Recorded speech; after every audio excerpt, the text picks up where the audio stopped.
പശ്ചാത്തല മേഖലയിൽ 186 പുതിയ റോഡുകൾ ഉണ്ടാക്കാൻ സാധിച്ചുവെന്ന് ഇടതുപക്ഷ ജനാധിപത്യ മുന്നണി അജാനൂർ പഞ്ചായത്ത് കമ്മിറ്റി ഭാരവാഹികൾ വാർത്താസമ്മേളനത്തിൽ അറിയിച്ചു.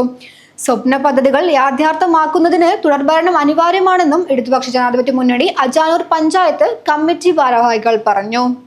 കേന്ദ്രത്തിന്റെ കീഴിൽ ഡയാലിസിസ് യൂണിറ്റ് സജ്ജീകരിച്ചു. വിദ്യാഭ്യാസ മേഖലയിൽ വലിയ മുന്നേറ്റം ഉണ്ടാക്കാൻ കഴിഞ്ഞു. പശ്ചാത്തല മേഖലയിൽ 186 പുതിയ റോഡുകൾ ഉണ്ടാക്കാൻ സാധിച്ചു. പഞ്ചായത്തിന്റെ എല്ലാ മേഖലകളിലും വികസനം എത്തിക്കാൻ കഴിഞ്ഞുവെന്നും ഇടതുപക്ഷ ജനാധിപത്യ മുന്നണി അജാനൂർ പഞ്ചായത്ത് കമ്മിറ്റി ഭാരവാഹികൾ വാർത്താസമ്മേളനത്തിൽ പറഞ്ഞു.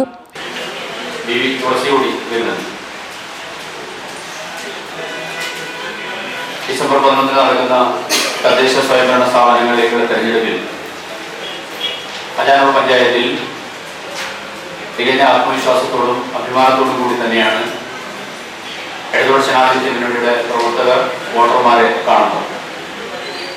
ഈ ആത്മവിശ്വാസത്തിലെ പ്രധാനപ്പെട്ട കാരണം കഴിഞ്ഞ 9 വർഷക്കാലം കേരളത്തിലെ ഇടതുപക്ഷ ജനാധിപത്യ മുന്നണി സർക്കാർ എല്ലാ വിഭാഗം മനുഷ്യരെയും ചേർത്ത് പിടിച്ചുകൊണ്ട് നടത്തിയിട്ടുള്ള വികസന പ്രവർത്തനങ്ങളാണ്. അവശത അനുഭവിക്കുന്ന മനുഷ്യരെ ചേർത്ത് പിടിച്ചുകൊണ്ട് കേരളത്തിനകത്ത് നടപ്പിലാക്കിയിട്ടുള്ള പദ്ധതികൾ, ക്ഷേമ പെൻഷനുകൾ മുടങ്ങാതെ വർദ്ധിപ്പിച്ച് നൽകിയത്, ലൈഫ് ഭവന പദ്ധതിയിലൂടെ 5 ലക്ഷം വീടുകൾ കൊടുത്തിട്ടുള്ളത്, അതിദരിദ്രമുക്ത സംസ്ഥാനമായി കേരളത്തെ പ്രഖ്യാപിച്ചത്, ഇത്തരത്തിലുള്ള സാധാരണ മനുഷ്യരെ ചേർത്ത് പിടിച്ചുകൊണ്ടുള്ള പ്രവർത്തനങ്ങളോടൊപ്പം തന്നെ ദേശീയപാത വികസനവും സിറ്റി ഗ്യാസ് പദ്ധതിയിലൂടെ വീടുകളിൽ കണക്ഷൻ കൊടുത്ത് അതിന്റെ പ്രവർത്തനം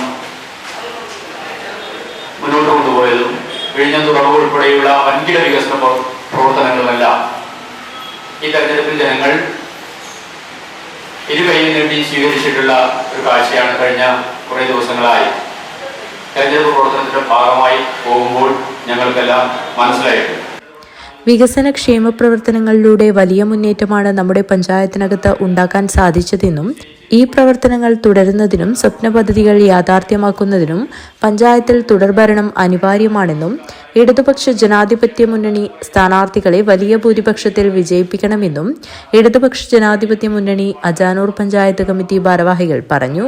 ന്യൂസ് ബ്യൂറോ, കാഞ്ഞങ്ങാട്.